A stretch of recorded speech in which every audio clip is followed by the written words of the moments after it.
வணக்கம். இப்போலாம் எலக்ட்ரிக் ஸ்கூட்டர்னாலே ஒரு பெரிய ட்ரெண்ட் ஆகிடுச்சு.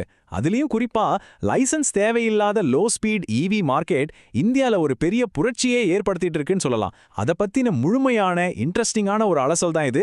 வாங்க ஸ்ட்ரைட்டா விஷயத்துக்குள்ள போலாம். கொஞ்சம் யோசிச்சு பாருங்களேன். நீங்க புதுசா ஒரு வண்டி வாங்குறீங்க. ஆனா ஆர்டிஓ ஆஃபீஸ் போக வேண்டாம், லைசென்ஸ் எடுக்க வேண்டாம், ரோட் டாக்ஸ் கட்ட வேண்டாம்.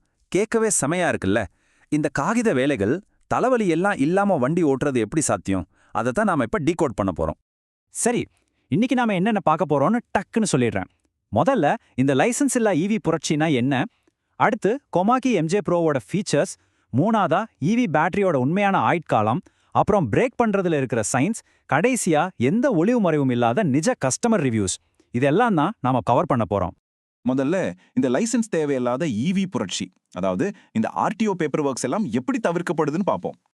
இந்திய மோட்டார் வாகன விதிகளின்படி பாத்தீங்கன்னா ஒரு சூப்பரான ரூல் இருக்கு. அதாவது அதிகபட்சமா மணிக்கு 25 கிலோமீட்டர் வேகத்துல போற 250 வாட்ஸ்க்கும் குறைவான மோட்டர் கொண்ட வண்டிகளுக்கு ஆர்டிஓ ரெஜிஸ்ட்ரேஷனே தேவையில்லை, டிரைவிங் லைசென்ஸும் வேண்டாம். இதனாலேயே வண்டி பதிவுக்காக ஆகிற சுமார் 3000 ரூபாய் உங்களுக்கு அப்படியே மிச்சமாகுது. சரி, இதனால யாருக்குங்க லாபம்னு கேக்குறீங்களா? நிறைய பேருக்கு. குறிப்பா 16 வயசான ஸ்கூல், காலேஜ் போற பசங்களுக்கு இது ஒரு வரப்பிரசாதம்.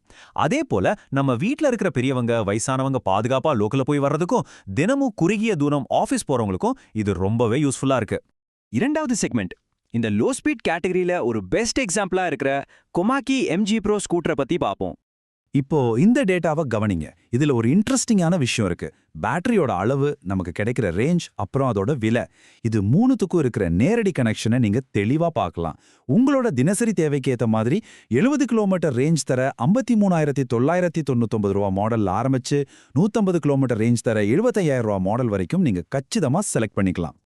இதோட வெளித்தோற்றம் மட்டும் இல்லாம சில ஸ்மார்ட்டான ஃபீச்சர்ஸும் இதுல கொடுத்திருக்காங்க.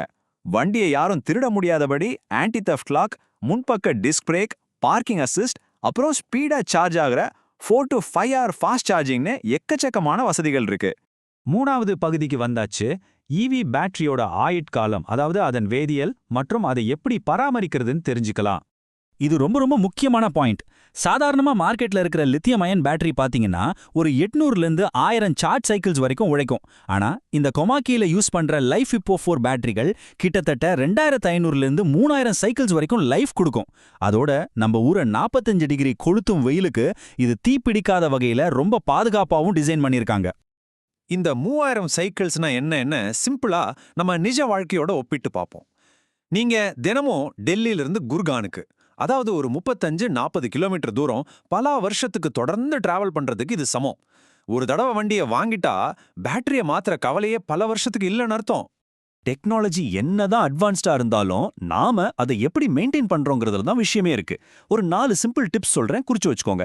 பேட்டரியை எப்பவும் 20லேருந்து 80% மெயின்டைன் பண்ணுங்க.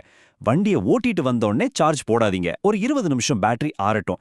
எப்பவும் நிழல்லையே வண்டியை நிறுத்துங்க. அப்புறம் மாசத்துக்கு ஒரு தடவை மட்டும் 100% ஃபுல் சார்ஜ் பண்ணுங்க. இது உங்களோட பேட்டரி லைஃபை கண்டிப்பா அதிகரிக்கும். நாலாவது விஷயம், பாதுகாப்பா பிரேக் பிடிக்கும் அறிவியல் மற்றும் அந்த பிரேக்கிங் நுட்பங்கள் பத்தி பார்க்கலாம். இந்த வண்டியில SBS, அதாவது சிங்க் பிரேக் சிஸ்டம்னு ஒரு ஸ்மார்ட்டான சிஸ்டம் இருக்கு. நீங்க இடது கை பிரேக்கை பிடிச்சா போதும், வண்டி சறுக்காம இருக்க முன்பக்க பிரேக்கையும் அதுவே லேசா பிடிச்சு பேலன்ஸ் பண்ணிக்கும். அதே மாதிரி நீங்க பிரேக் பிடிக்கும் போது உருவாகிற எனர்ஜியை ரீஜெனரேட்டிவ் பிரேக்கிங் மூலமா பேட்டரிக்கே திரும்ப அனுப்பி சார்ஜ் பண்ணிக்கும். எப்படி இருக்கு பாத்தீங்களா? இதுக்கு பின்னாடி ஒரு சின்ன சயின்ஸ் இருக்கு. நாம வண்டியை பிரேக் போட்டு நிறுத்தும்போது நம்ம மொட்டை எடையை முன்னாடி தள்ளப்படும் இல்லையா?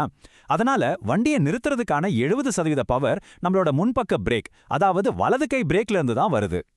அப்போ மீதி 30%, அது பின்பக்க பிரேக்ல இருந்து வருது. இந்த பின்பக்க பிரேக்கோட முக்கிய வேலையே வண்டி நிலை தடுமாறி கீழே விழாம பேலன்ஸ் பண்றது மட்டும்தான். அதனால தான் ஒரு எலக்ட்ரிக் ஸ்கூட்டரை பாதுகாப்பா நிறுத்தணும்னா இந்த ஸ்டெப்ஸை ஃபாலோ பண்ணணும். முதல்ல இடது கை பிரேக்கை மெதுவா பிடிச்சு வண்டியை பேலன்ஸ் பண்ணுங்க. அப்புறம் அடுத்த செகண்டே வலது கை பிரேக்கை உறுதியா பிடிங்க. இப்படி பண்ணீங்கன்னா எந்த சூழ்நிலையிலையும் வண்டி ஸ்கிட் ஆகாம ஸ்மூத்தா நிக்கும். ட்ரை பண்ணி பாருங்க. சரி, ஃபைனல் செக்மெண்ட்டுக்கு வந்தாச்சு. இதுல கம்பெனியோட மார்க்கெட்டிங்கை தாண்டி வாடிக்கையாளர்களின் உண்மையான விமர்சனங்கள், அதாவது அந்த மறைக்கப்படாத உண்மைகள் என்னன்னு பார்த்துருவோம். எந்த சார்பும் இல்லாம நடுநிலையா இதை பார்க்க போறோம். முதல்ல குர்ப்ரீத் சிங் அப்படிங்கிறவரோட ரிவ்யூ. 11 மாசம் வண்டியை யூஸ் பண்ணிட்டு என்ன சொல்றாருன்னா, வண்டியோட லுக்கும் சூப்பர், பெர்ஃபார்மன்ஸும் சூப்பர், இதுவரைக்கும் எந்த பிரச்சனையுமே இல்லைன்னு 5 ஸ்டார் ரேட்டிங் கொடுத்திருக்காரு.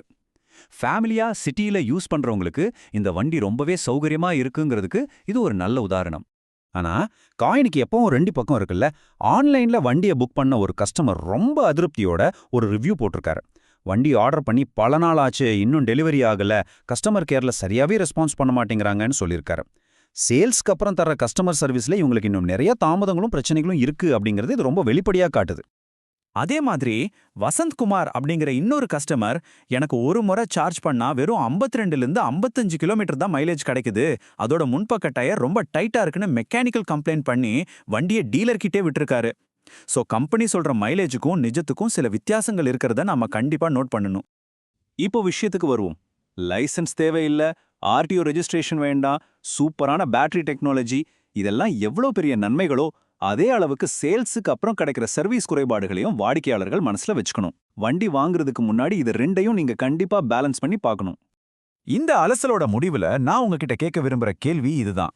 எந்த பேப்பர் ஒர்க்கும் இல்லாம, பெட்ரோல் செலவும் இல்லாம கிடைக்கிற இந்த பெரிய சுதந்திரம் தொடக்க கிட்டத்துல இருக்கிற ஒரு கம்பெனியோட வாடிக்கையாளர் சேவையில இருக்கிற சின்ன சின்ன ரிஸ்க்குகளை விட பெருசுன்னு நீங்க நினைக்கிறீங்களா? நீங்களே யோசிச்சு பாருங்க, உங்க டெய்லி கம்யூட்டுக்கு எது செட் ஆகும்னு முடிவெடுங்க.